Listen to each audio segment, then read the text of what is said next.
Бирото за развој на образованието не е надлежно за изготвување и издавање на учебници. Во фазата на изготвување на учебник, бирото учествува само во една фаза, а тоа е да даде мислење за усогласеност на ракописот со наставната програма. И тоа во законски рок од 7 дена, велат од надлежната институција. Целата постапка ја води педагошката служба и Националната комисија за учебници и треба таму да се бараат одговорите.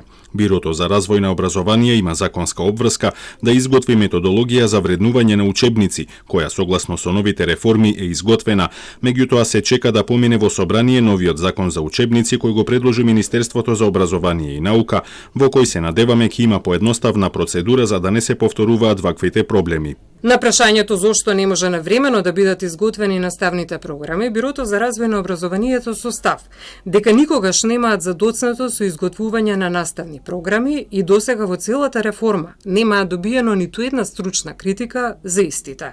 Во меѓувреме, додека институциите си ја префрлаат вината, за прв пат во историјата на независна Македонија, државна институција како што е Комисијата за спречување и заштита од дискриминација, бара судска заштита против државна институција, во овој случај против МОН како орган на владата.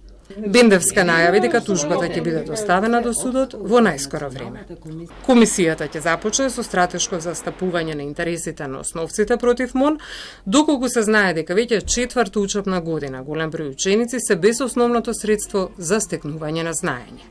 Дискриминацијата најмногу ја почувствуваат трето и шесто оделенците. Националната комисија пак побара трпение и вети дека учебниците ќе стигнат наредната недела.